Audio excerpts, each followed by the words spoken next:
everyone going today? Good? Yeah, we are. I love that entry. Thank you so much for that, guys. My name is Jeremy, in case we haven't met already. And my name's Amelia, but before we kick off the show today, we would love to recognise the Gubby Gubby. They are the traditional custodians of this beautiful land that we sit on here today. We would like to acknowledge elders past, present and emerging. Well said, Amelia. Now, guys, I've got a question for everyone out there in the audience today. Hands up if it's your first time at Australia Zoo. Let's have a Wow, we've got heaps on today and so many familiar faces too. We're so grateful for all your support. We hope you're having a fantastic day, exploring the zoo grounds and falling in love with our animals just as much as we have. They actually play important roles as ambassadors for their wild counterparts. Yes, exactly. So I might add on that. So many animals out there in the wild do face the threat of plastic pollution and entanglement every single day.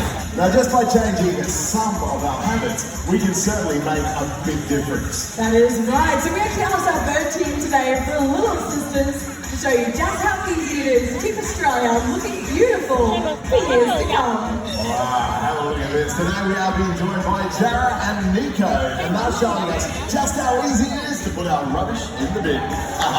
Oh, isn't that incredible? Now, by disposing of your rubbish correctly, just like these two, you can help save so many species and their habitats. So guys, always remembering to reduce, reuse and recycle wherever possible. That's certainly going to make the world a much cleaner place. That's right. Ladies and gentlemen, come on, if they can do it, so can we. Put your hands together. That was Jara and Nico. Oh, thank you, ladies. Very well done. Well, those birds sure know how to move it. But yes, I'm pretty keen to see if our audience can move it. So let's get you a little bit interested. Does anyone like free stuff? Who likes free stuff? Yeah? Oh wow, everyone likes the free stuff, which makes our job just a little bit harder because we're actually going to be giving away free stuff right now, but we only have 2 free stuffs to give away, and there's a lot of you out there. So, what to do? We are at a zoo. What say we do animal impersonations for the prize? What do you think about that? Yes, alright, I like that, Jeremy. But 2 prizes. So let's do one each. Do you want to split it in half? Yep, yes. Let's do that. Splitting straight down the middle. Everyone all the way through here. You are my group number 1. And if you guys are on my side, all the way in front of me, at this corner, congratulations, you're my group number 2. Okay, group number 1, you are going first in the animal impersonation competition. Again, I'm kind of lost as to how to do this.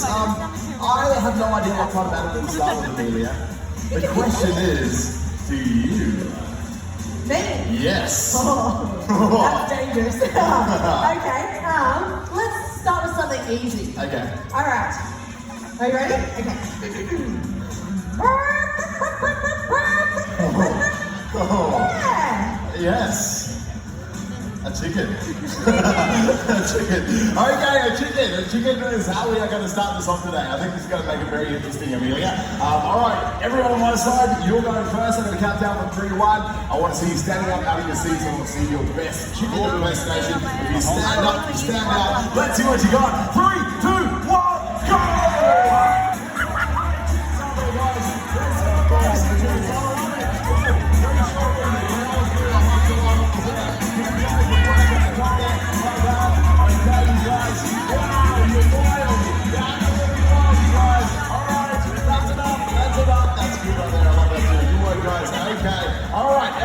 Done an absolutely amazing job. Thank you so much to all of you for a great chicken impersonation. I can only pick one, and there were so many out there. But where I say one, there were 2 people involved in this, so they're going to have to share the prize. All right, so fellow up here in the white and the guy next to him in the grey. Oh yeah, and over there. I'm wondering if we're all from the same group. I love it. Either that or you've got friends everywhere. Okay, all right. So what do you reckon? Do we get them to do it again for the prize? Yes, we do. Yes, we do. Oh, I'm limbering up. I love it. Here we go. 3, 2, 1, go! Let's give a big round of applause. Well done. Prize coming right your way. Thank you, sir. Excellent. That was brilliant. Love the adults getting more involved than the kids. Awesome. Yeah. Right. Group number 2, we have not forgotten about you guys. It's your turn to have some fun, but I've just got a bit of a mind blank, Jeremy. How about you do an animal proposal? Okay, it is only fair. Thank you very much for starting it off. So, all right, what about this one? Okay.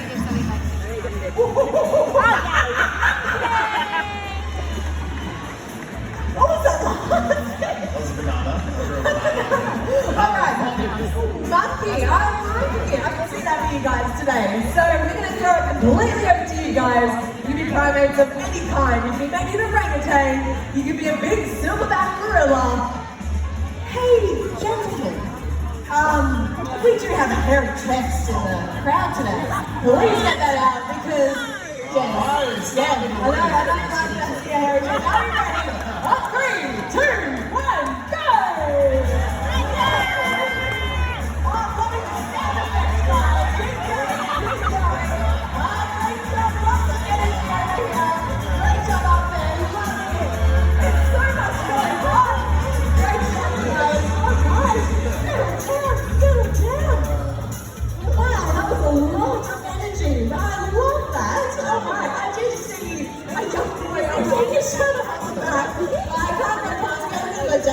Over here. I'm loving that. So the rule is you have to do it again for the whole Crocoseum. So are we ready? You know who you are. On 3, 2, 1, go! Great job, guys. You guys coming straight your way. Wow, the confidence up there. Excellent way. Well done. Everyone did an amazing job. I'll say it again. It was absolutely fantastic. Very entertaining for us down here as well. Thank you, guys. Look, that was unfortunately the end of our prizes, but I'll tell you what, the upcoming show is definitely going to be prize enough for us all. That is right. But before we continue on with the show, little birdie did tell me, Jen, that we actually have a special birthday shout out. We have Maddie, who's turning 10 today. Hopefully you're somewhere in the audience, but we're wishing you a very happy birthday here at Australia Zoo. Is that Maddie? Yes, she is. Maddie over there. Hello, Maddie. Happy birthday to you, little buddy. And you know what? Anyone else celebrating their special day here at Australia Zoo? Any other birthday gift out there in the audience? He's hiding away from it now. He's shaking his head. Not me. Everyone's pointing. Well done. Happy birthday to every single one of you. Thank you so much for celebrating your special day here at Australia Zoo. Good work, guys. Very nice. Thank you so much, guys. Now, speaking about celebrations, I think this may be the perfect time to pay tribute to the man himself, Steve Edwin. Let's give it up to Steve, guys.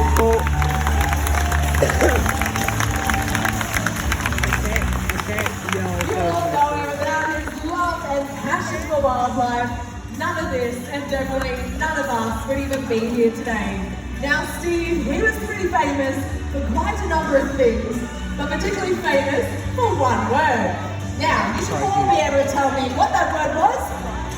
Crikey. Oi, that can does. That's great, guys. Good work. Crikey, it is. You know what? We've got just a little bit more time up our sleeve to do one last competition here at the Crocoseum. It is a Crike-Off competition, and this is how it's going to work. Now, I'm going to count down from 3 to 1. Everyone on my side, I want you to throw your thumbs up in the air and yell out Crikey at the top of your lungs, okay? As loud as possible.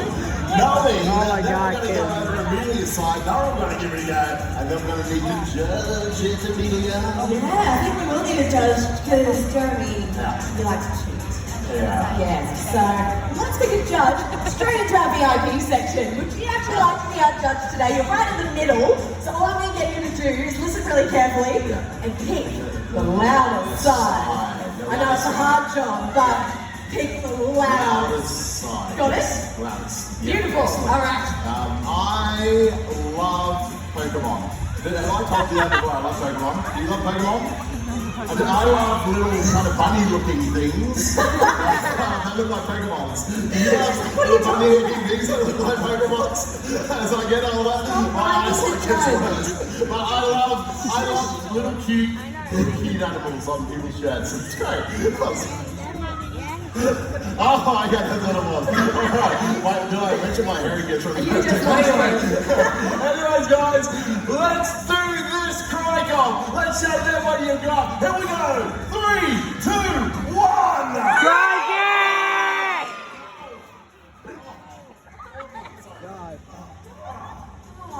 Over-exaggeration, come on.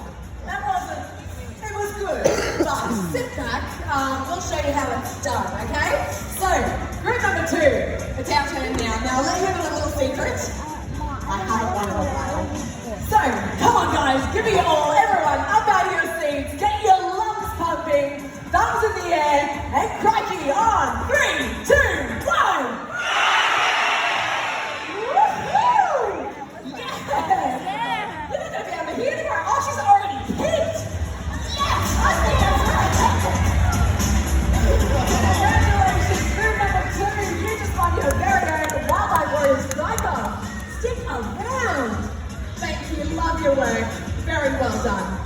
So, Jez, what do you want? I have not won in a very long time. So, I don't know if you know the new rules actually, we've just changed it up a bit. So, what I'm going to need you to do is stand up again. We're going to give it another go. Stand up, take Jeremy with you, and leave. Thanks for coming, guys. We need to spread out. We are not going to leave, are we? No! We do want to see some wildlife, am I correct? Yeah. Yes! So ladies and gentlemen, please do stay seated, take a look up to the big screen and enjoy Australia Zoo's Wildlife Warriors. Thank you all very much. We'll see you in a sec. Come with me, share it with me, share my wildlife with me, because humans want to save things that they love. My job, my mission, the reason I've been put onto this planet is to save wildlife. I don't know why it's glitching And I out. thank you for coming with me.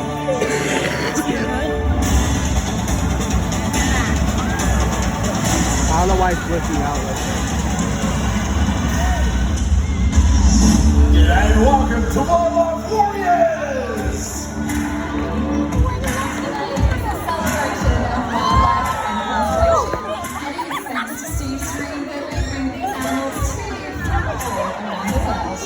These beautiful birds flying above our heads are the cause. They're native to Central and South America, and they are pretty hard to miss.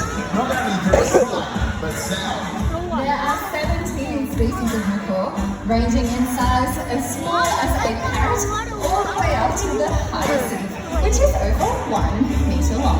Wow, now like us, they have unique personalities and looks. If you're able to see our macaws up close, you might notice feather lines on their face. Now these are like our fingerprints, unmatchable to any other.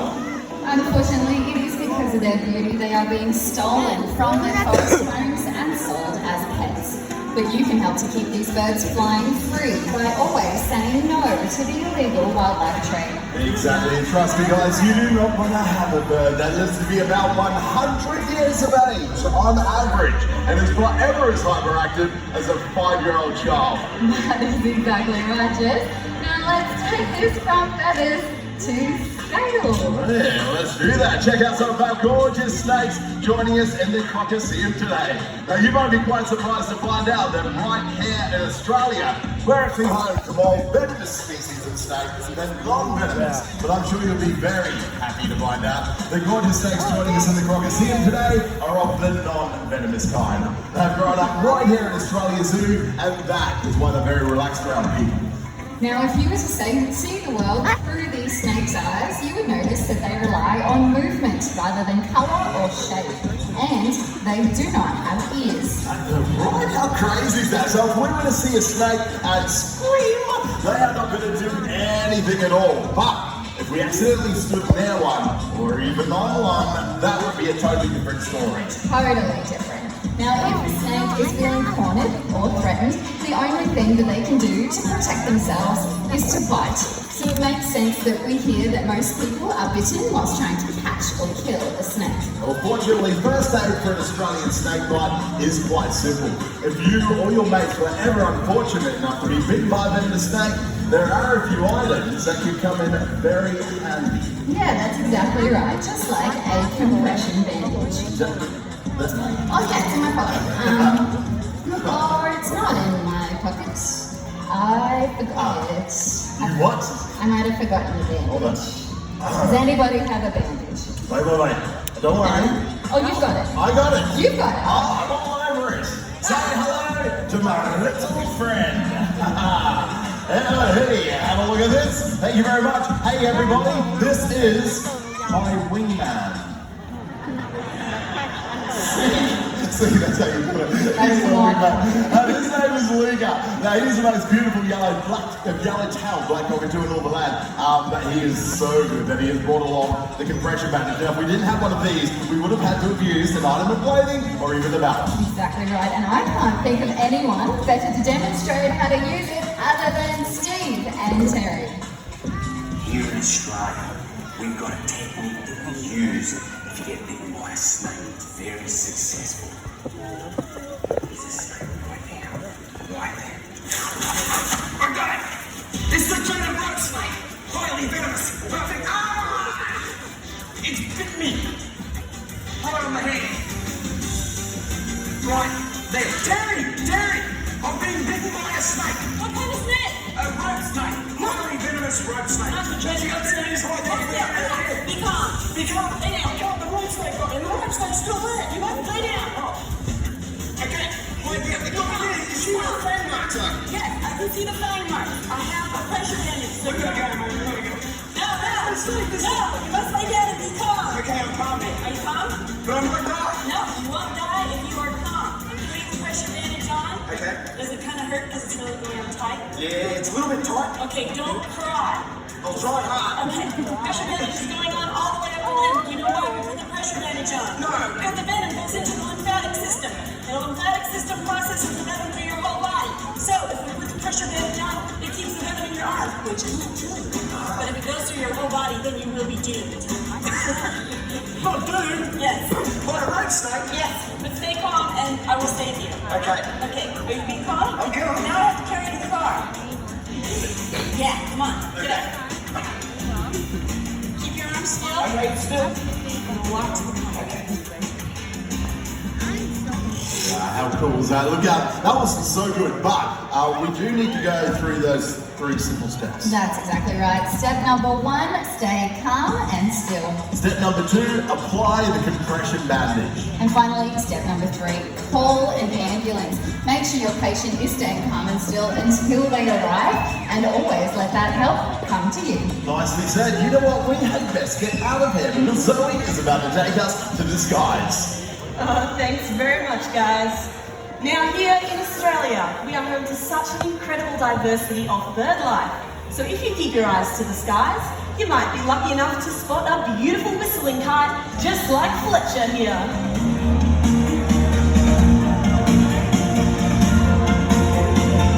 Now, whistling kites, they do get their name from a very distinct whistle-like call that they make.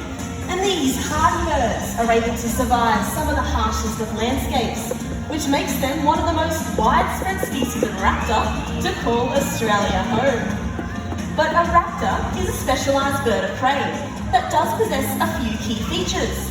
Those are his excellent vision, his hooked or curved beak, and those sharp and powerful talons he's going to use to take down his prey items. Whistling kites, they are not fussy eaters, and they'll go after anything small like insects, reptiles, small mammals, and sometimes even other birds. They're naturally very opportunistic and would never pass up an easy feed, which is why a really common place to spot these guys is cruising above our roads as they keep an eye out for any fresh pieces of roadkill. But little Fletcher here, he's extra special to us at the zoo, as he's actually a rescue bird.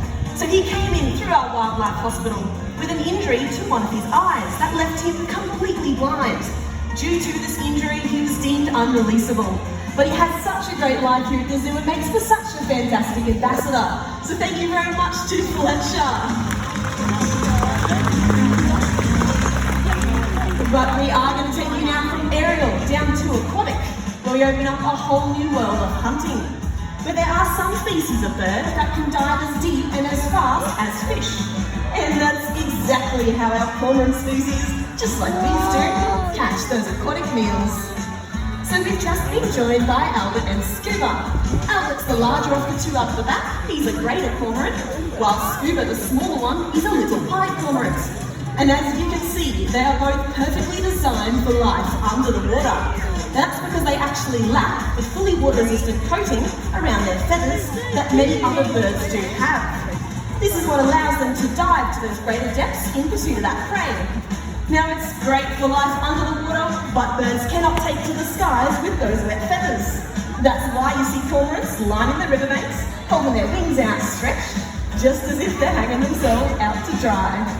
But Albert Scuba, they are 2 of 5 species of cormorant to call Australia home. So if you're ever out and about around our beaches or waterways, keep an eye out and you might spot some of their friends. Now we have shown you some birds that dive beneath the water, but there are some species that prefer to wade through the shallows. Our next bird will be making his grand entrance from outside of our Crocoseum. These birds can soar to the highest of altitudes, but aerial prey is not their choice. These are aquatic predators, very well-equipped fishermen to stalk the shallows in search of that fresh catch. Our stunning locals of the north, they have an enormous wingspan of over 2 meters in length. And if you direct your eyes to above the roof, ladies and gentlemen, this is Douglas. What a wicked entrance. Give it up for Dougie.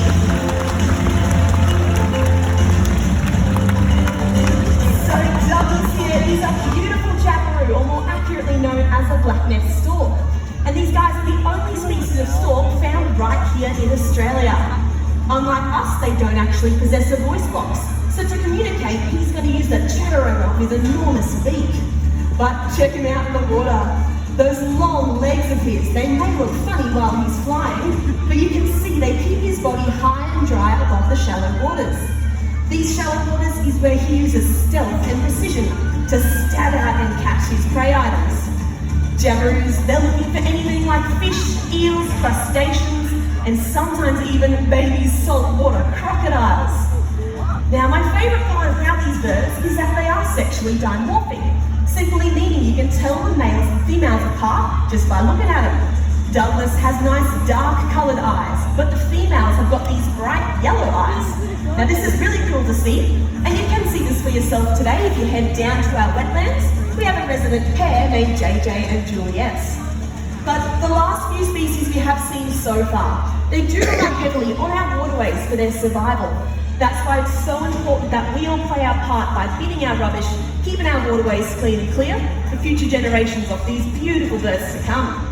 But you know what? You guys are a lucky audience today, as we're actually going to be joined by the most interactive birds we have in the Crocoseum. And I know they're excited to get out here. I'd love to introduce Amelia. So take it away. Thanks, Zoe. Give her a round of applause. How epic was that? Fantastic. G'day guys, so glad to be back out here, but this time I brought my best mate Tallow, and she is a beautiful yellow-tailed black cockatoo. Now Tallow here has not only been trained to fly from point to point like our other birds, we've also trained her to fly from person to person. Now we'd love to demonstrate this today, so I'm actually going to be a volunteer, an adult volunteer, somewhere out in our audience. So come on guys, who would love to meet Tallow face to face? Oh, come on guys, I heard you before. Who loves to meet her? Alright, on this side.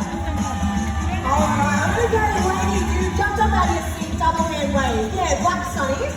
Stay right where you are. Can you reach into your wallet and pull me out a $5 note? Aha, yes, I can hear you'll be laughing. But we do actually really need this note, because Tallow here doesn't quite know this person. So we've actually trained her to fly to and identify a common everyday object, which lucky for us, gets to be $5. How'd you go? Do you have anything? We can do 10. We can try a 20. Anything? What? She's got, I'm seeing blue, I'm seeing dip. Oh, okay. Is that a 50? Oh, that's 20. Yeah, I'm happy with that. That looks good. All right. So what we're going to do, fold that note in half for me. Perfect. Fold it up one more time so it's like a little rectangle. Now place it nice and loosely between 2 fingers and hold it straight out to the side. Beautiful. Just making sure that note is facing the sky so we can see it. Beautiful. Yeah, just make it nice and stick up. There we go. Beautiful. Tallow should see that note and know exactly who to fly to. Now just let her play with it. Yeah.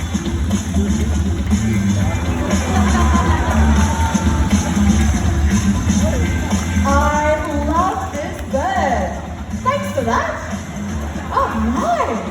20. Okay, who's got a 50? Yeah, oh, we've got money out. Yes, I'm loving this. I'm just kidding. I'm so sorry, guys. We are very loyal. We're not going to take any more. I'm sorry. We're actually going to try and get your money back to you because you're probably going to need that. So what we're going to do, can you place one arm out to the side? You know what? Taylor did really well. Let's test your skills. Can you do 2 arms out? Perfect. You're going to need some room. Fly really hard. Fly down and grab it.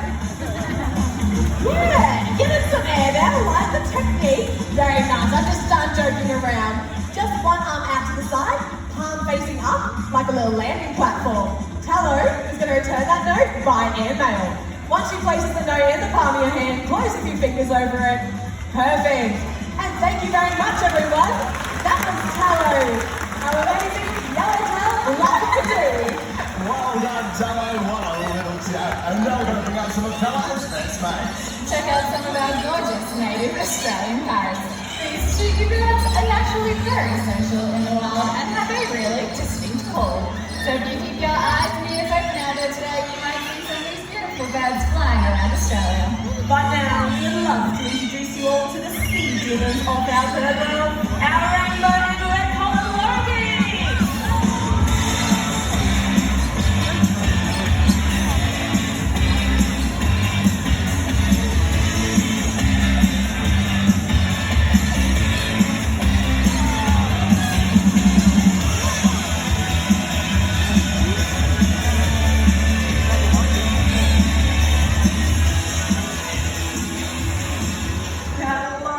They do have to be quick to stand a chance in the wild, as they are the favourite food item of the fastest animal on the planet, the peregrine falcon.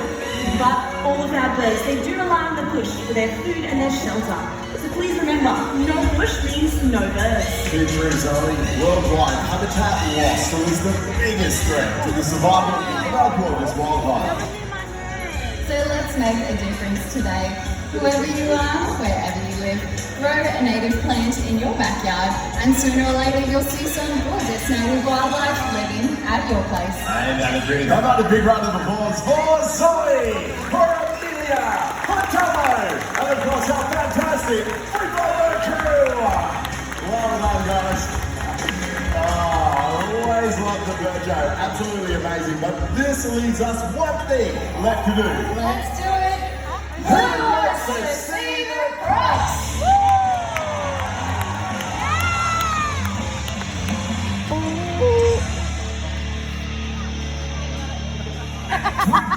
Meters long, weighing in at 270 kilograms. Your crocodile today is Casper.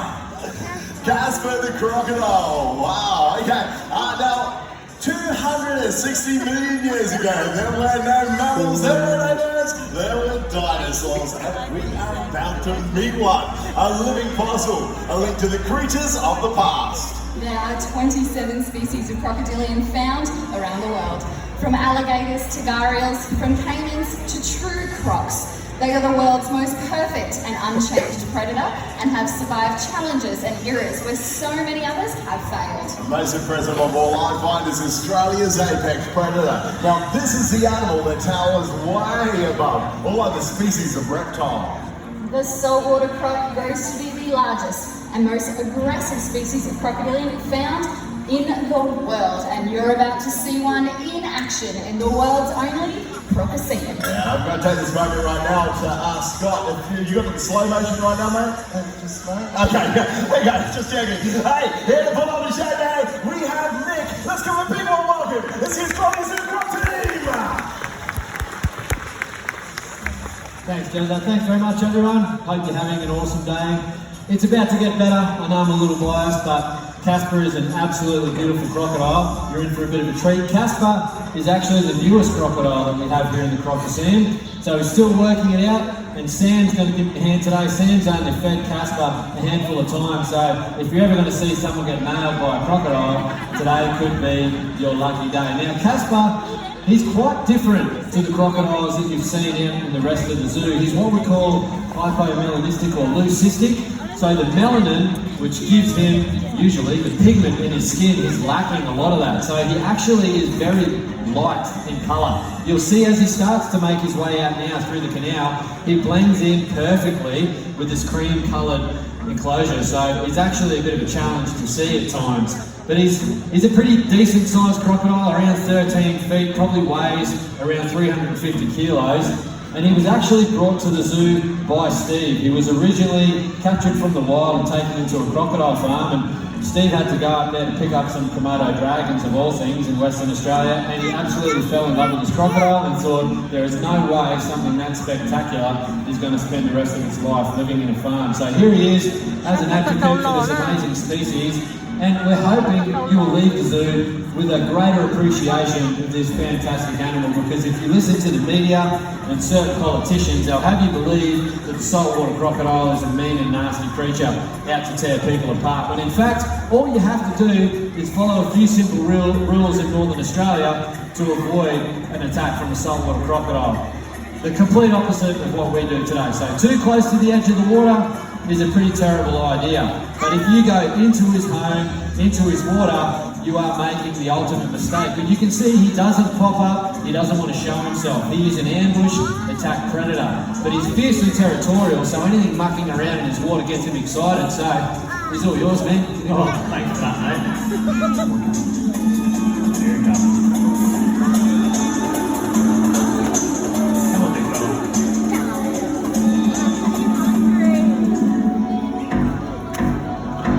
Give it up for Casper, guys. How good be? Now that was a relatively slow strike at the start there for Casper, but when he means business, he can strike from the tip of his nose to the base of the tail. And he can do that in the blink of an eye, so hard and fast that no animal in the Australian bush can avoid that attack. Now, crocs, they strike for two main reasons. One, being for food like I just showed you, and the second being for territory. So Nick, seeing as you just stitched me up there, how about you get back in this water and make it really grumpy? That sounds like a pretty horrible idea, actually. Why don't you do it? I didn't bring my water boots. You've got yours on, so that works out well. Who wants to see Nick get in the water? Actually, give it up for Noodles. We call him Noodles because he looks like a noodle. He did an awesome job there. Give it up for Sambo and Noodles. Even though you might think the opposite, we get incredibly nervous doing this, and you never lose that. So when you first start feeding crocodiles, Sam will have some pretty horrific nightmares the first few weeks. Look at that, you can hardly see him. It's pretty awesome, isn't it? Now we'll see if we can get another strike out of Casper. He's a pretty wily crocodile. Sometimes he's a million miles an hour, and other days he just ignores you completely. See if I can bring him back up this way actually, Sam. Now he bases his movement on vibration when he's beneath the surface of the water, so he doesn't have to see me to know where I am. He's got all of these little vibration and pressure receptors that cover his whole body. Every single scale on his body has at least one. They're very dense around his head, so you can see when he starts moving his head underwater, he's actually looking for vibration. He does have the ability to see underwater. He's got a third transparent eyelid which acts like a pair of goggles, so where he is right now, just beneath the surface in clear water, he can still see silhouettes and shadows. And now he's going to pop up and cheat. Let me see if I can get him back in this way. You see exactly what's happening here, right? In saltwater crocodiles, they always go for the alpha male. They want to get the biggest bloke away from their territory. Now they're looking at Nick and they're thinking, no chance, the bloke doesn't even have a chin. So that's why they're coming straight over to me, because he's intimidated by me. So Nick is literally swimming in his water and Casper could not care less. He actually doesn't care less. He spotted a weak, sick and maimed animal on the tail. He's coming for you. You can't even see Nick sometimes, lovely. If you stand side on, he can't see you, that's it. Come on, Casper. Come on.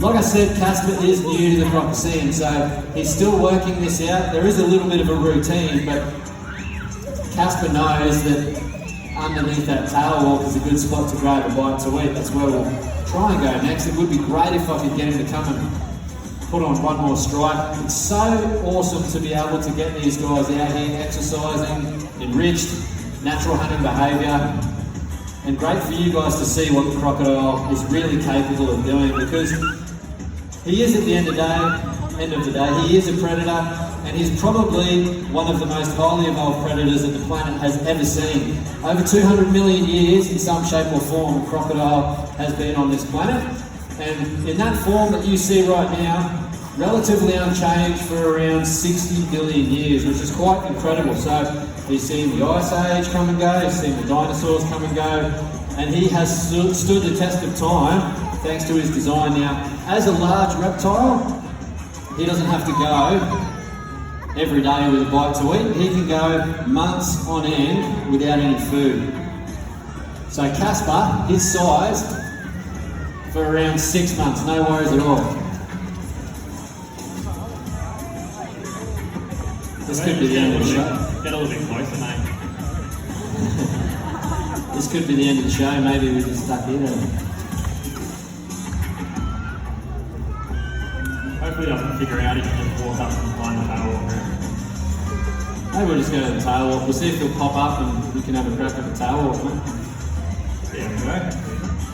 Alrighty, so the behaviour me and Casper are about to show you definitely isn't a surface trick to teach our crocodiles here at the zoo. This is actually a natural behaviour that they've done from the moment they hatched out their eggs. So at that time, they are only around 15 centimetres long, and they do it up to Casper's size and even larger. Now we'll see if he's going to look up and see me. Probably not. That's alright. See how we go. Yeah, so this is the behaviour we've had to teach them, as I said. They do it from that size. At that time, they are going to be living in reeds with frogs and insects, and they're going to be going for those smaller items.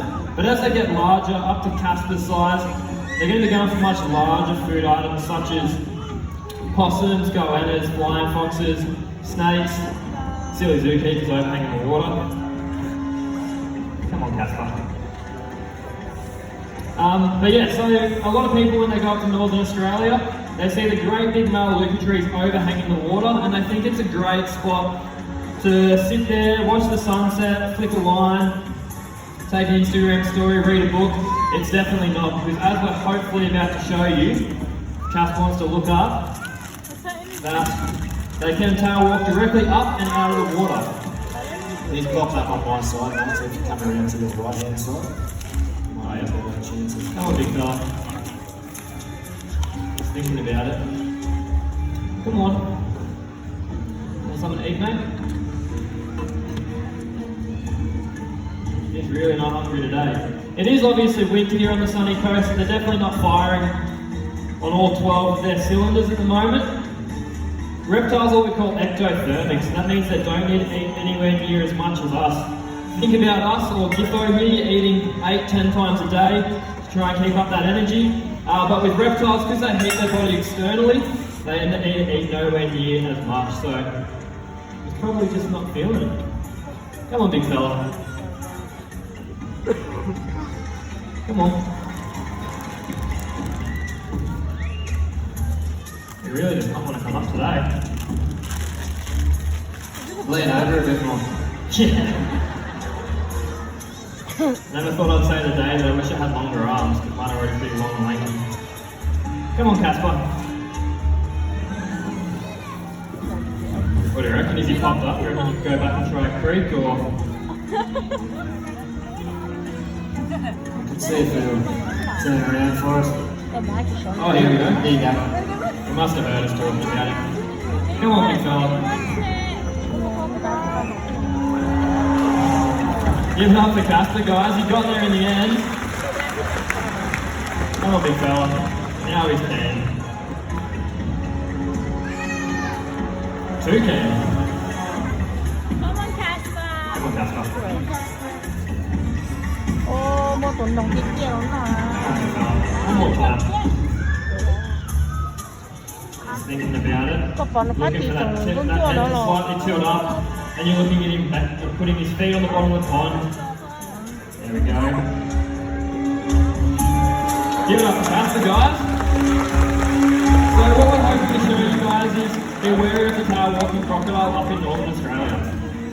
Alright, see if we can get him out for one last feed over here. Now bear in mind, he will be getting that little bit tired.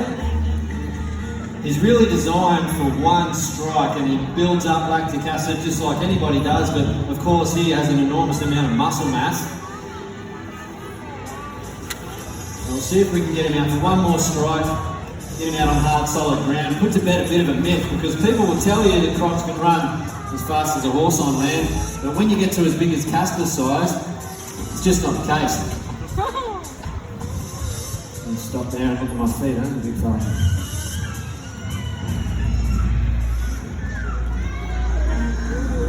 Tao còn đi sai nhiều lắm rồi, đó nằm như thế. Từ lâu lên nữa, mà nó có đầu lên nữa nè. Cái nè, nó sẽ nhiều lên nữa That nè. buddy, you've done very well today. Yeah, like Sam said, it is winter, so they're just not firing on all cylinders. And Casper's done such an incredible job because this is still quite a new area to him. And believe it or not, crocodiles are incredibly shy creatures. They really want nothing to do with people. If there's a boat zooming past, or if you're up there fishing making a bit of noise, they're incredibly wary of human activity. It's only when you make that ultimate mistake and you jump around and you splash in the water like a half-dying animal that he starts to think, you know what, there could be something on offer here, it could be a bite to eat. He's an opportunistic predator and we simply cannot hold that against him. We're supposed to be the smarter of the two species, and all we have to do to avoid an attack is follow a couple of very simple rules. And essentially, you need to stay 4 to 5 metres back from the edge of the water, which means you're out of the strike range of the largest ever recorded saltwater crocodile, which is 7 metres. Like Sam showed us, you don't want to overhang the water. People have been grabbed and dragged into the water by tail-walking crocodiles. When they're up in Northern Australia, those overhanging melaleuca trees look like an awesome spot to watch the sunset, or flick a lure to catch a barra. It's just not the case. You've got to remember that they are capable of launching more than half of their body length up and out of the water. But of course, I'll say it again, even though I shouldn't have to, the most simple rule, and the one that gets everybody in trouble if they don't follow it, is do not go swimming with saltwater crocodiles. It should really go without saying. Now, of course, Casper sitting here, he's still looking at me. I'm only a few metres away. I can probably sit down in front of the big fella, and he doesn't actually care. I could maybe lie down, not very long, but I wouldn't want to set up a tent there or go to sleep. It looks pretty comfortable there, so this might not work, but I'll see if I can get his interest by going back into his territory, back into his water.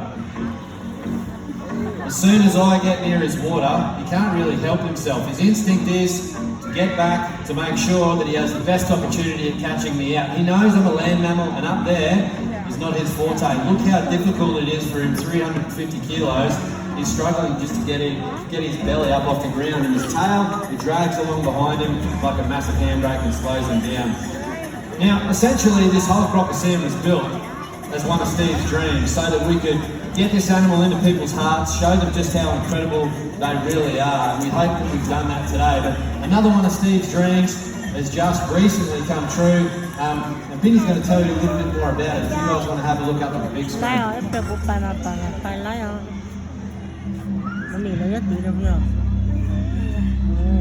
We are proud to be welcoming guests to the Crocodile Hunting Lodge. This stunning luxury accommodation was Dad's dream to own, and it means the world to continue the work he was so passionate about. The Crocodile Hunting Lodge is also home to our world-class restaurant, Warrior. We're excited to share a taste of local and native ingredients with you. Warrior Restaurant isn't just for our lodge guests to enjoy. Everyone is invited to dine overlooking our gorgeous native wildlife. We're open for breakfast, lunch and dinner, and hope to welcome you soon. For all the details, head to our Australia Zoo information desk. Thank you for visiting Australia Zoo today. Everything we do here and at the Crocodile Hunting Lodge goes straight back into wildlife conservation. On behalf of the wildlife and wild places you are helping us to protect, thank you for your support.